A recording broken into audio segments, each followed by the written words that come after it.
What's up guys, Houndish here, and today we're going to jump in with some Destiny 2 new stuff to talk about. So we're going to speak about the January update, some changes which are coming to subclasses and supers, got details about the Sandbox update coming later this month, new Iron Banner and some weapons that we can pick up, clarification about Niobe Labs, and we'll also talk about new exotics, important things to know about quests and items in the game right now, how you can pick up Jotun, and much more in this video guys, so let's jump straight into it.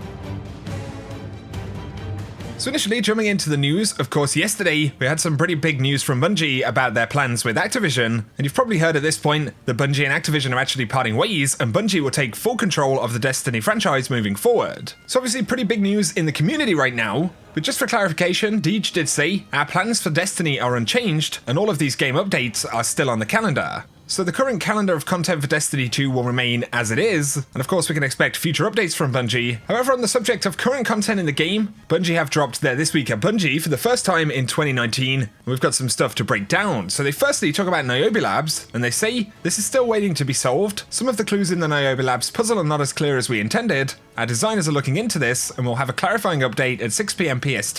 If you're still interested in helping solve it, keep an eye out on our forum, and we'll share a link from Bungie as well. So it sounds like Bungie have some clarification and things to update regarding that puzzle, which is pretty interesting. And of course, I'll keep you guys posted on the progress, but I will link Bungie's blog post down below as well if you want to track that update.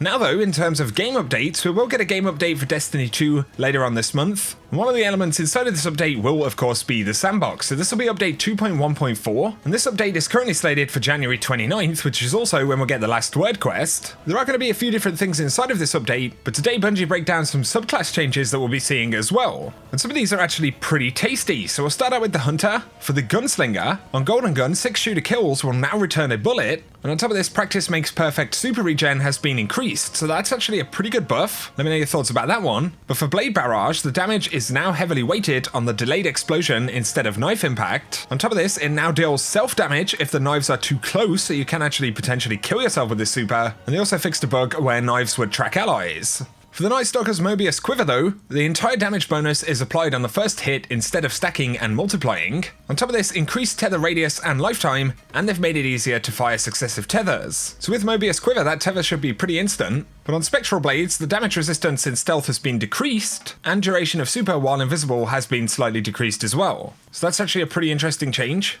But then there will also be some changes to Arc Strider as well. Super damage is now more heavily weighted towards the heavy palm strike attack, and the lethal current bonus damage has also been increased. So pretty positive changes overall for the Hunter right there. Of course they'll affect PvE content, and equally they'll have an influence in PvP stuff as well. That Golden Gun buff sounds pretty good. But now for the Titan, we have changes to Sunbreaker. For Sunspots, they've doubled the damage of the burn on enemies. The buff length increases from 3 seconds to 5 seconds, and it also increases all outgoing damage. And for Burning Maul, the slam radius has been increased, and Slamfire Tornado has improved homing. So they're pretty much trying to make all of the different subclass options on that Sunbreaker a little bit more appealing. Double damage of Sunspot Burn is pretty cool. For the Sentinel though, super damage is more heavily weighted on the heavy shield charge attack. No attack damage has been reduced, but much of the added damage for the super went into the heavy attack. So this sounds like a good baseline change, but then for the Striker, there are now 3 tiers of hang time. The amount of hang time for each tier has been reworked, and each tier of hang time causes 4 shocks instead of 3, and the damage for hang time bonuses has been increased significantly. For Trample, the light shoulder charge attack super cost has been reduced by 85%, which is pretty huge, and Trample can now trigger every 0.5 seconds. Then finally we have the Warlock, so the Dawnblade. The super duration has been increased in general. That sounds pretty positive. For the Voidwalker's Cataclysm, they've increased detonation radius, cluster damage has also been increased, they've improved cluster bomb homing to make it more consistent against single targets, and cluster bombs no longer detonate one another. For Vortex though, linger damage has been increased significantly, and for Nova Warp, slower movement while charging costs more energy and overall duration is reduced, damage resistance has been reduced very slightly, and charge detonation will no longer be able to one-shot another player in their super, providing it has damage resistance. So obviously that's in PvP. So a bit of a mixed bag for the Voidwalker, pretty positive changes overall. Of course we are seeing a nerf there to the Nova Warp itself, so let me know your thoughts about that. Then we have the Stormcaller, and for Storm Trance they've increased the number of targets for Chain Lightning by 1. So there we go guys, that is a preview of just the subclass changes that we can expect to see. Overall I feel like there's some pretty positive stuff right there, especially reworking some of the year 1 subclasses and stuff that maybe doesn't see as much use right now. It sounds like they could be pretty appealing after these updates. But like I said, there will be additional changes on the 29th, potential changes to exotics that we heard about briefly before, and we'll get the draw quest for the last word. So I'll keep you guys posted with full patch notes when the January update drops. Before that though, next week Bungie will be adjusting competitive matchmaking, and so essentially when you find opponents inside of comp, they should be closer to your current glory score, and obviously that's in an attempt to try and improve fairness with matchmaking and stuff like that, so let me know your thoughts about it down below. Hopefully it's going to be a positive change, and this should take effect on January 15th at 10 AM PST. Now, final thing to mention from the TWAB would be that Iron Banner is going to be returning next week for the 15th of January. There'll also be Valor bonuses. Of course, there is the armor for this season, but on top of this, we have some new weapons. So we've got the Iron Banner Sniper, that one's been brought back for year 2, I believe, so we get random rolls on that one. And on top of this, Hero's Burden, I believe that is the SMG. Both available in the upcoming event, so do bear in mind Iron Banner is live again next week. Let me know down below if you're going to jump into that.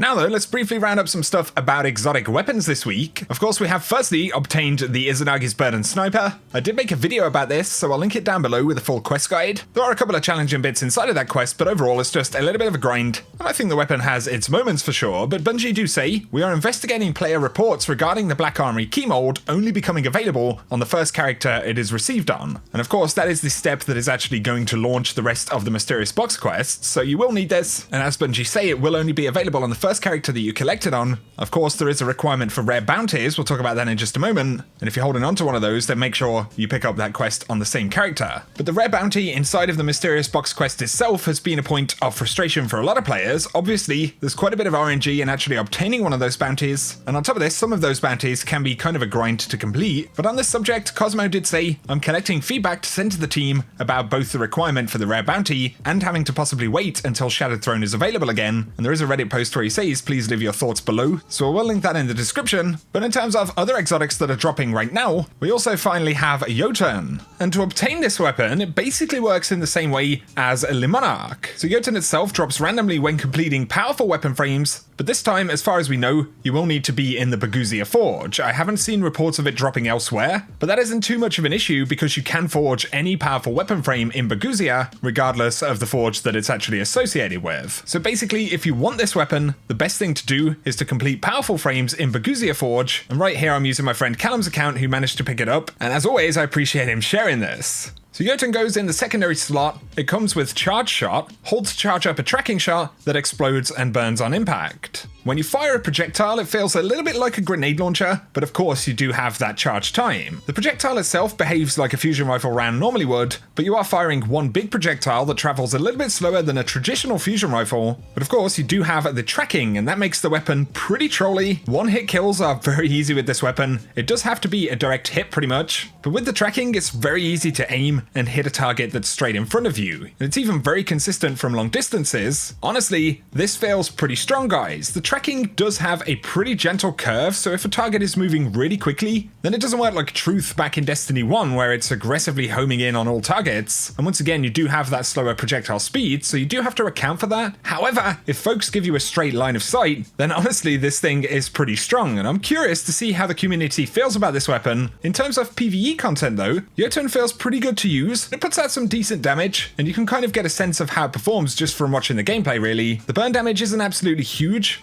but you are putting out competitive damage versus other fusion rifles in PvE, and you also get the additional benefit of tracking. So overall, I feel like this is a pretty cool weapon, and good luck if you're grinding for it with those powerful frames. That is going to summarize the bulk of the video though, guys, so let me know your thoughts about it down below. But if you have enjoyed the video, a like is very much appreciated. Also, if you're new to the channel, be sure to hit subscribe if you want to keep up to date with everything related to the game. Alongside the Baguzia Forge, there was a little trailer for the Forge as well as Niobe Labs. Some of you guys may have missed it in the madness this week, so I'm going to play it out right here. But guys, as always, thank you so much for tuning into this video, and whatever you get up to, I hope you have an awesome weekend. Civics is still out there, eluding us at every turn. And I believe I found us a lead.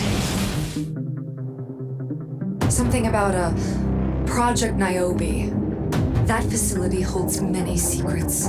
I'm sure of it. It's time we discover for ourselves what Civics is after.